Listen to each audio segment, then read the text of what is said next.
नमस्कार मित्रांनो, गावोगावी एकच चर्चा सुरू आहे, जे म्हणजे SIR। तुम्हाला सुद्धा तुमच्या व्हॉट्सअप ग्रुप किंवा तुमच्या गावातील नागरिकांनी किंवा दौंडी देऊन तुम्हाला कळवलं असेल की SIR फॉर्म भरायचा आहे।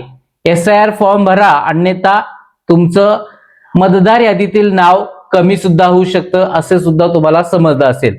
आता हा SIR फॉर्म नेमका कुठे भेटणार आहे? SIR फॉर्म जर तुम्हाला भेटला असेल तर तो नेमका कसा भरायचा, संपूर्ण माहिती आजच्या व्हिडिओमध्ये घेऊन आलेलो आहे। तुमच्या काही अडचणी असतील तर तुम्ही कमेंट सेक्शनचा जरूर वापर करा, पण हा व्हिडिओ शेवटपर्यंत पाहूनच कमेंट करा, अन्यथा अर्धवट माहिती घेऊन करू नका। तर SIR फॉर्म कसा भरायचा, अधिकची माहिती चला घेऊया। स्क्रीन समोर पाहू शकता SIR फॉर्म आहे, हा कसा भरायचा शेवटपर्यंत पहा, समजून जाईल।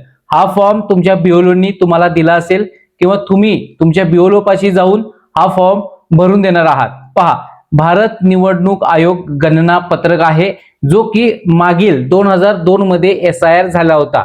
तर पहा, इथं तुम्हाला पाहायला भेटणार आहे name and contact number of BLO, म्हणजेच तुम्हाला हे गणना पत्रक वाटप करणार आहेत, त्यांचा इथं कॉन्टॅक्ट नंबर आहे आणि त्यांचं नाव सुद्धा आहे। आता पहा, आपल्याला इथे पहिल्या कॉलम मध्ये कोणती माहिती आहे? मतदाराचे नाव म्हणजे तुमचे नाव, त्यानंतर मतदार ओळख पत्र क्रमांक जो की आता चालू आहे तो, त्यानंतर तुमचा पत्ता इथं येणार आहे। हा झाला तुमचा कॉलम। ओके, यानंतर तुमचाच इथे अनुक्रमांक, भाग क्रमांक, विधानसभा लोकसभा मतदारसंघाचे नाव आणि राज्य हे तुमचंच इथं देण्यात आलेलं आहे। यानंतर 3 नंबर पहा, इथे QR कोड आहे, जो की स्कॅन केल्यानंतर तुमची माहिती इथे दिसणार आहे। यानंतर पहा, इथे तुमचा ID साइज फोटो आहे, जो की मी हाईड केलेला आहे। हा फोटो जो आहे तो ब्लर असेल किंवा काळपट असेल किंवा क्लिअर नसेल तर आपल्याला हा नवीन फोटो द्यायचा आहे, जो की व्हाईट बॅकग्राऊंड असणारा ID साइज नवीन फोटो इथे चिकटवायचा आहे। शक्यतो आपला खराब किंवा जुना फोटो असेल तर नवीन द्या, 2-4 वर्षापूर्वीचा असेल तर आता तुमच्या चेहऱ्यामध्ये बराचसा बदल झाला असेल तर सुद्धा तुम्हाला इथे नवीन फोटो ID साइज चिकटवायचा आहे, जमा करायचा आहे। यानंतर महत्वाचा भाग, जो की SIR ची माहिती तुम्ही भरणार आहात, समजून घ्या।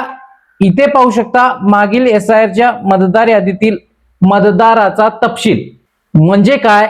मागील SIR, आता मागील SIR कधी झाला होता? 2002 साली। त्या मतदार यादीतील मतदाराचा तपशील म्हणजे तुमचं नाव 2002 च्या यादीत असेल तर तुम्हाला हा कॉलम लागू पडतो, आणि 2002 च्या यादीत नाव नसेल तर हा कॉलम लागू पडतो। आता 2002 च्या यादीत नाव असेल तर हा कॉलम जो लागू पडतो तो कसा भरायचा तो पहा। इथे पहा, तुमचं नाव लिहायचं, मतदाराचे नाव, यानंतर मतदार ओळख पत्र क्रमांक असल्यास इथे नमूद करा। नातेवाईकाचं नाव, उदाहरणार्थ तुमचं नाव असेल तर तुमच्या वडिलाचं किंवा आईचं संपूर्ण नाव इथे या कॉलम मध्ये लिहा। त्याचं नाते, आता कोण वडील आहे की आई, हे नातं लिहा। यानंतर जिल्हा, राज्य, मतदारसंघाचे नाव, तुमचे मतदारसंघाचे नाव जे की आहे इथे आहे पहा, त्या प्रकारे तुमचा मतदारसंघ कोणता आहे माहिती नसेल तर BLO तुम्हाला माहिती देतील। यानंतर पहा, इथं पहा मतदार संघ क्रमांक, यादी भाग क्रमांक आणि अनुक्रमांक, 2002 च्या यादीतील हा मतदारसंघ, यादी भाग क्रमांक आणि अनुक्रमांक तुम्हाला माहिती नसेल तर तुमचे BLO तुम्हाला देतील, त्यांच्यापाशी जा, त्यांच्याकडून फॉर्म घ्या आणि तिथेच भरून तुम्ही देऊ शकता। पहा, जरी घरी दिला असेल तरी तुम्ही त्यांच्यापाशी जाऊन हा फॉर्म सुरळीत भरायचा आहे।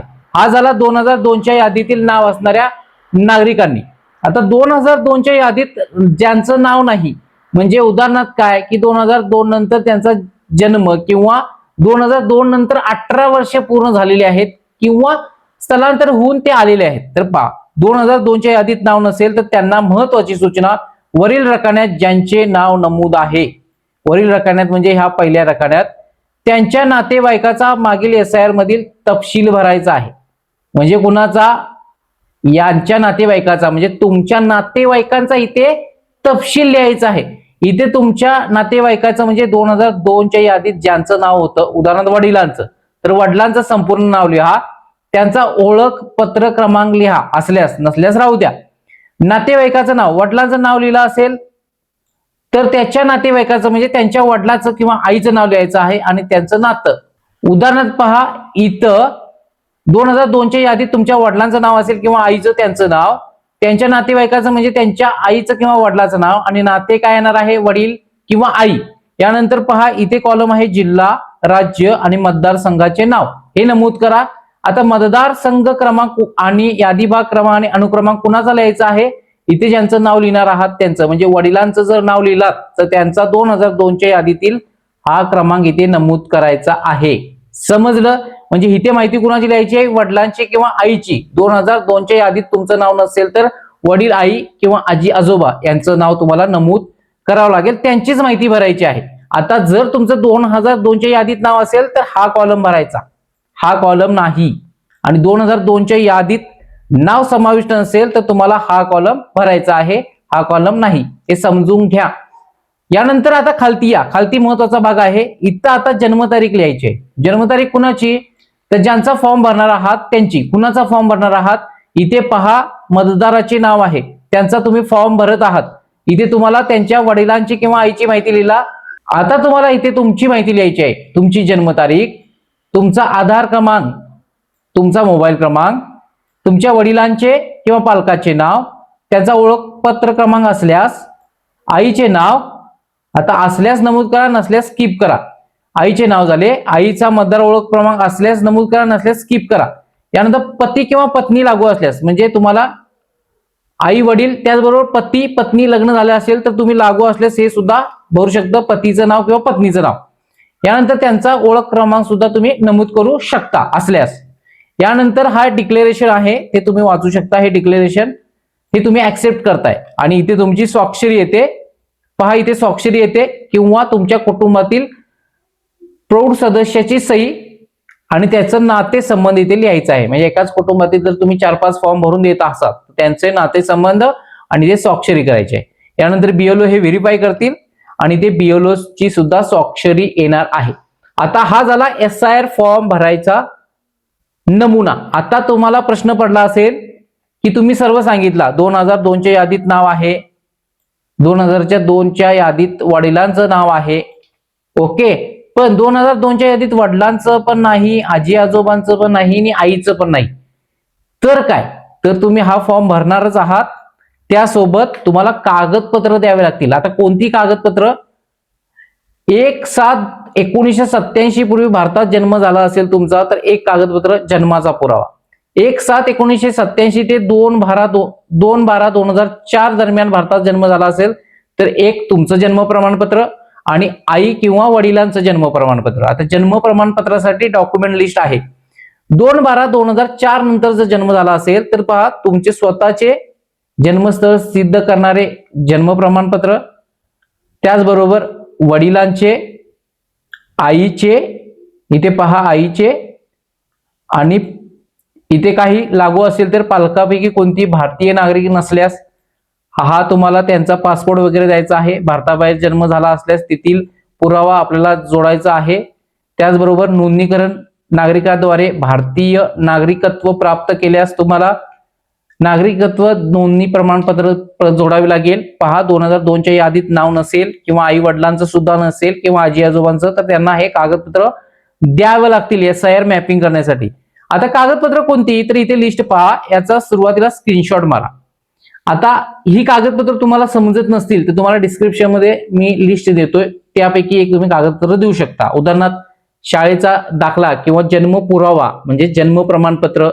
त्याचबरोबर पहा तुमचं जर 10वी वगैरे झालं असेल विद्यापीठामार्फत निर्गमित केलेलं शैक्षणिक प्रमाणपत्र, किंवा पहा तुम्हाला सक्षम राज्य प्राधिकरणामार्फत निर्गमित करण्यात आलेले रहिवासी प्रमाणपत्र, वन हक्क प्रमाणपत्र, जात प्रमाणपत्र, राष्ट्रीय नागरिक नोंद वही, किंवा पहा इथे शासकीय अधिकाऱ्यामार्फत प्रशासकीय नियमानुसार जतन केलेली कौटुंबिक नोंद वही, शासन निर्गमित केलेले जमीन घर वाटप प्रमाणपत्र, किंवा पहा इथे LIC बॉन्ड वगैरे तुम्हाला द्यायचं आहे, किंवा आपल्याला जन्म प्रमाणपत्र. आता जन्म प्रमाणपत्र तुमचं भेटतं, शिक्षण झालं असेल तर बोर्ड सर्टिफिकेट भेटतं, त्याच्यावरती तुम्हाला ते कागदपत्र मिळून जातील. आता डिस्क्रिप्शन मध्ये लिंक देतो या कागदपत्राची, त्याचा स्क्रीनशॉट मारून ठेवा. कारण तुम्हाला जर तुमच्या वडिलांचं, आईचं, आजीचं किंवा आजोबांचं यांचं 2002 च्या यादीत नाव नसेल तर यापैकी तुम्हाला एक कागदपत्र द्यावं लागेल, जेणेकरून तुमचं SIR मॅपिंग होणार आहे. जर SIR मॅपिंग जर तुमचं झालं नाही तर तुमच्या मतदार यादीतून नाव कमी सुद्धा होऊ शकतं. लास्ट दिनांक याचा आहे 29 जुलै. 29 जुलै पूर्वी आपण आपल्या BLO म्हणजेच मतदान केंद्रस्तरीय अधिकाऱ्यांशी संपर्क साधायचा आहे आणि हा फॉर्म भरून त्यांना सुद्धा आणि तुम्हाला सुद्धा सहकार्य करून घ्यायचं आहे.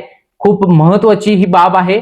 तुमचं मतदार यादीत नाव समाविष्ट कायमस्वरूपी राहायचं असेल तर ह्या सर्वेला, या SIR मॅपिंगला तुम्ही सपोर्ट करा.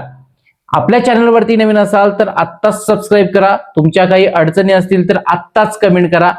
नेक्स्ट व्हिडिओमध्ये त्याबद्दलची सुद्धा माहिती देण्यात येईल.